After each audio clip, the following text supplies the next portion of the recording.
So the NFL Combine is behind us, and as promised, I am here to give you a post-Combine mock draft. It's a 2-round edition, and I can promise you, while there are some notable changes here in the format and so forth, in another week or two when I do another one of these, there's going to be some bigger changes in store, so stay tuned for that.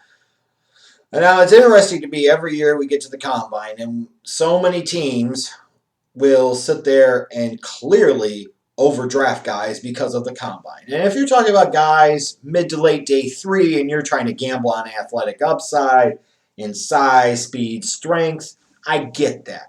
But you see guys that shoot up the draft boards, even though teams pretend like this isn't the case, it absolutely, totally, and completely is the case. Because there's absolutely nothing on film that suggests a guy is a second or even third round pick, and yet you'll see a couple of guys every year. You're like, oh, where the hell are they taking him that high for? Going high in round 2 or in the tail end of round number 1. What the hell is going on here? And I'm sure we're going to see that this year as well. It never, ever fails. And for some guys, you know, they made themselves a lot of money over the weekend. Some guys probably cost themselves a lot of money over the weekend. And it wasn't all necessarily to the field drills. It would not necessarily related to just 40 times. Could also be interviews. Could be medicals. Could be any number of things. So as more of those reports start to come out in the weeks to come, I'm sure there will be massive changes to my mock as well. The first 2 picks, I will say, however, if you look at all 2 rounds in the description box below, the first 2 picks remain unchanged. Burrow still going number 1, and I'm assuming playing with the Cincinnati Bengals, but we shall see. And Chase Young going number 2 to the Washington Redskins. And I know I've started to see a few people out there talking about them potentially taking Tua and either then trading Tua or trading Dwayne Haskins. Well, hold on to your nips and your nuts. Because if Washington was going to do that, they might end up doing it with another quarterback like a Justin Herbert. Just saying. Right now, though, I'm not quite sold on that. I'm sold on a defensive-minded head coach and Ron Rivera, owner that really likes Dwayne Haskins. Is probably a good formula combination that they want to take Chase Young. When it gets interesting here with this mock, as you see a big change here at number 3, is the Detroit Lions taking Isaiah Simmons. You might look at it and say, well, what happened to Derrick Brown? Or what happened to Okudah? You know, Isaiah Simmons might be a guy that a Matt Patricia looks like and says, I'm licking my chops and I want to utilize him all over the place on defense.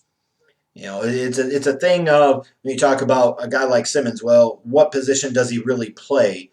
And to which I would counter with, you have guys like there were questions about Miles Jack coming out of UCLA and what position he was ultimately going to play. Way back in the day, Brian Urlacher was a utility player, and he ended up being a franchise guy for over a decade and a future first ballot Hall of Famer, and actually now a first ballot Hall of Famer. Sometimes the guys are just such great athletes, you figure out a way to utilize them, and they show how good of football players they can be. I'm not saying he will go 3rd overall. I'm saying he probably didn't hurt himself at the Combine and may have put himself into that conversation. Or could be even more reflective of if the Detroit Lions end up trading down, maybe Isaiah Simmons could be their guy, but it might not be a pick number 3, if that makes sense. The Giants at pick 4, I really wanted to put Becton there, but I'm not all the way sold just yet. Wills is probably the safer option. Look, you got Daniel Jones there, you got Saquon Barkley there. You got to protect him. You got to help him. And a great left tackle certainly would get the job done there. Justin Herbert ahead of Tua might surprise a number of you. Look, I'm starting to wonder if there's a part of me that believes, and there is a part of me I think that is starting to believe, that Tua might only be the 4th quarterback taken in this draft. And I know a lot of you are going to say, you're nuts, you're crazy, you're stupid, you don't know what the hell you're talking about. And all of those things are true. But for all the things I'm wrong on and all the things I miss on, one thing I usually have a pretty good record on is being able to predict and feel and see the tea leaves earlier than everybody else when it comes to certain players and their dropping in terms of their draft stock.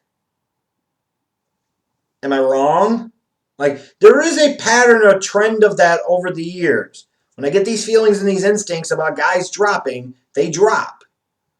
And I'm not saying that's right or wrong at this point with Tua, but it only takes one team to fall in love with Justin Herbert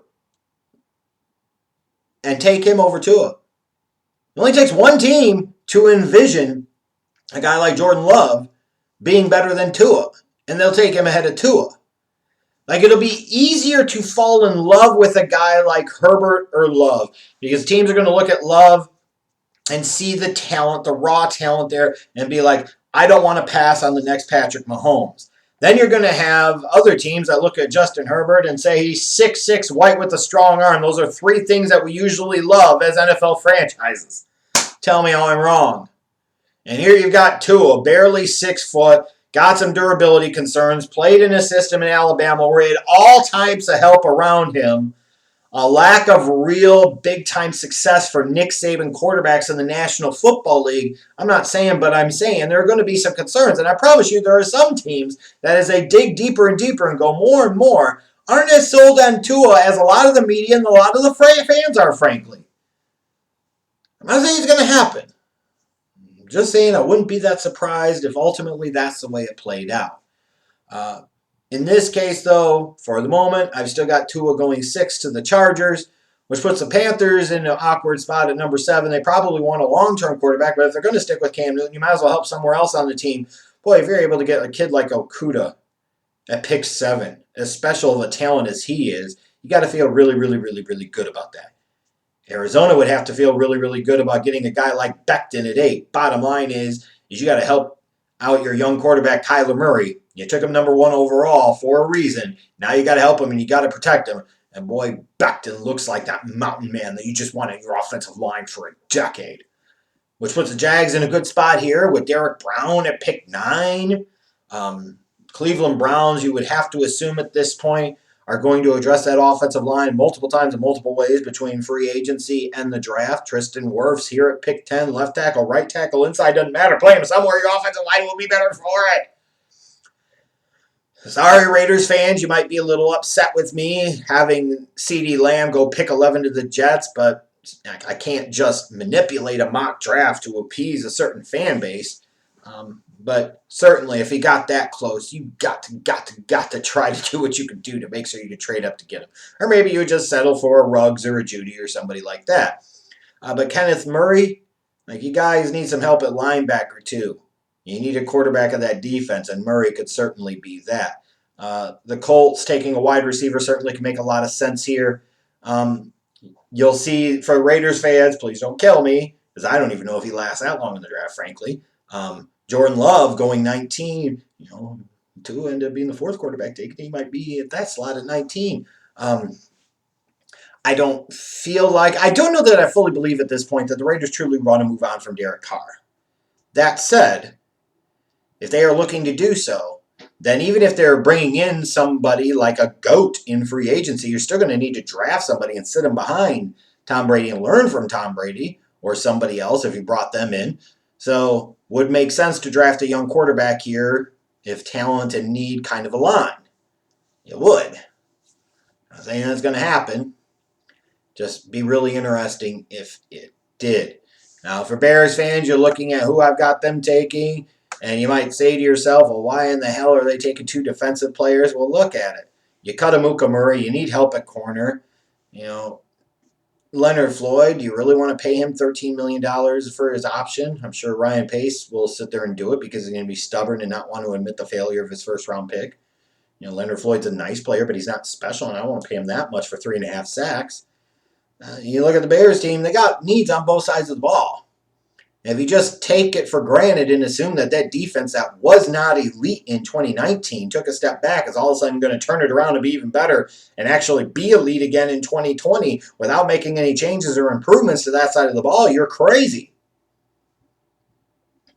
It's just kind of a situation of the talent and the way the board drops. The Bears can't be too picky or too choosy. They're not Super Bowl contenders. They're not Super Bowl champions. So take great players. Take good players.